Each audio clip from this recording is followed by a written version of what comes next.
Last week, Orlando set fire to Mrs. Grumpole's wig.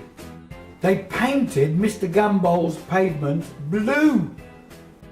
Sylvester catapulted sprouts at Mr. Dinsdale's cat. My name is Alan Stott, and this is the story of my story, Those Kids Next Door. The story began when my wife and I bought the house that we now live in. We bought it from an elderly couple called Arthur and Margaret, and they were amazingly active for their age. And about that time, I had a brand new iPad, which I didn't know what to do with or how it worked. So I began just messing about with the notes and just found myself writing down Arthur and Margaret. And that's where it started. But it wasn't a story just yet. I was curious as to what could happen if next door to Arthur and Margaret there suddenly appeared a family which would give them lots of problems.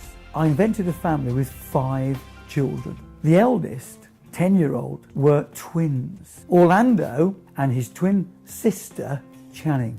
Orlando is the eldest by 7 minutes and never ceases to keep telling Channing that he's the oldest, therefore he should be making all the main decisions. The next child is 8 years of age, and his name is Sylvester. Sylvester's hero is Orlando, and Sylvester has one amazing skill. He has the ability to throw long distances with incredible accuracy, and he finds a great use with some hilarious results. Next, we have a 4-year-old whose name is Tyrone. He is very cute. He's quiet. He loves his brothers and sisters, and he doesn't go anywhere without his little teddy bear. That brings us down to the baby, whose name is Beyonce, and everyone calls her the Bab. Now that brings us down to Ma. Ma is the only person who can control the 2 boys. Ma has got 5 children and is incredibly busy looking after them and the house, so she has little time to look after herself. But her one prized possession is her fur coat that she bought from the flea market. So the inspiration for the book came from Arthur and Margaret and members of my own family. Sylvester and Tyrone are based on my grandsons. The idea for Orlando came really from me when I was 10. I was always climbing trees, knocking people's doors and running.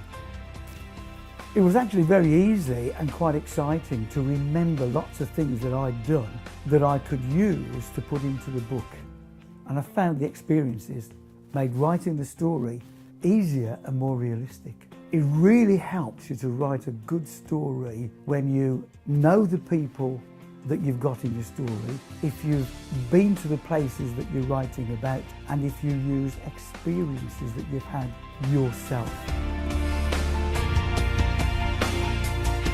I never thought that I would ever write a book, but once I got into the habit of writing down my notes, I found the whole process more enjoyable and easier.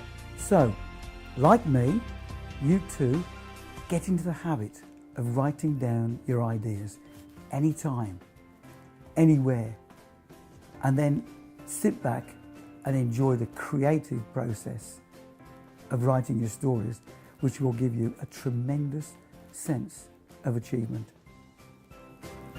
Enjoy your story.